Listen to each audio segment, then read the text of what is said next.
Happy Christmas. You'll need it. Swarbrick.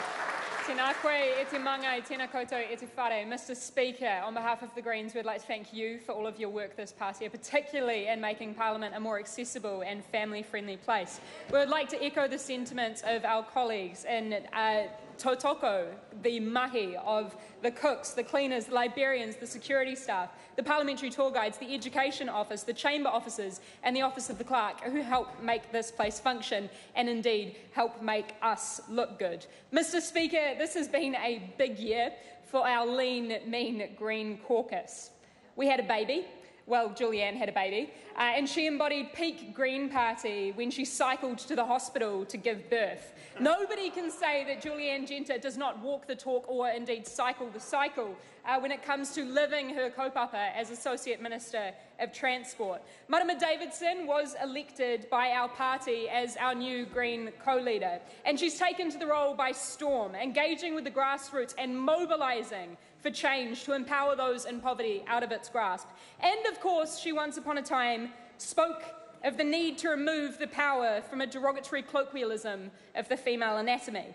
The Honourable James Shaw is currently in Poland, which has become a bit of a running joke whenever we can't find him, negotiating an international climate change rulebook. He's James Warsaw now.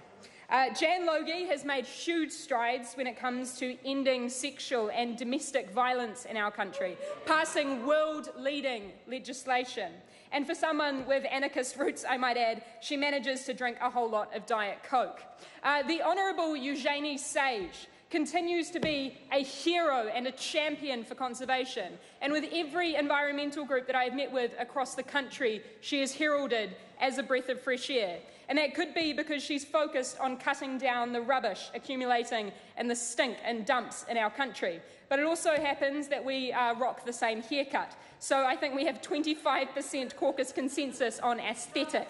Gareth Hughes shepherded through the country of origin labelling bill, now ACT, with unanimous support. And it only took 3 Green MPs, 2 Select Committee investigations in 16 years, but we got there. Change takes time, Mr. Speaker, and I guess that most of Parliament can probably reflect on the fact that it often takes about a decade to catch up with the Greens. Climate change, anybody? Gores Garman has held the fort on criminal justice, on fair and just international trade deals, and on doubling the refugee quota. The mere sight of her continues to inflame Twitter trolls. And Mr. Speaker, my greatest political achievement this past year, something that I have worked towards for 2 years with a huge and well-coordinated team, was seeing the Kiruru finally crowned as the rightful Bird of the Year.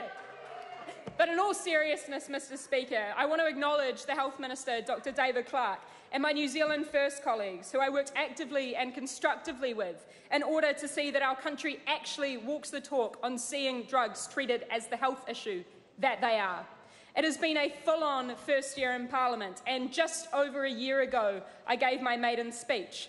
And I said that I wanted to show that politicians could do things a little differently and speak a little differently. So, at the behest of my colleague Erica Stanford, I am stoked to report that I have been helping to update the vocabulary of my fellow colleagues. A few months back, at a junior whip or musterer catch-up, I educated an utterly perplexed Karen McNulty that my exclamation of the word sick wasn't about how disgusting something was, but indeed in favour of it. Mr. Speaker, this year we have defined our past. It is goodbye to plastic bags, to oil and gas, the unfounded and misguided war on drugs, to old world thinking that sees us prioritise roading projects at the expense of all other modes of transport, and actually often of safety. Our future, Mr. Speaker, is an explicit prioritisation of our people and our planet, entrenched in well-being. Mr. Speaker, I want to thank our incredible parliamentary office, our advisors, those who ensure that things run well in the House, and I'd also like to make a quick shout out to my executive support and researcher, Tim Onnes.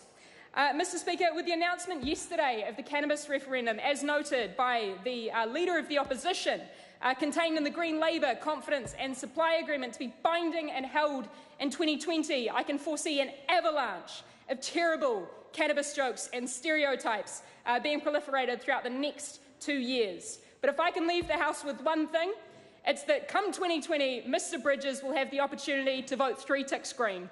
Merikura mete, Mr Speaker.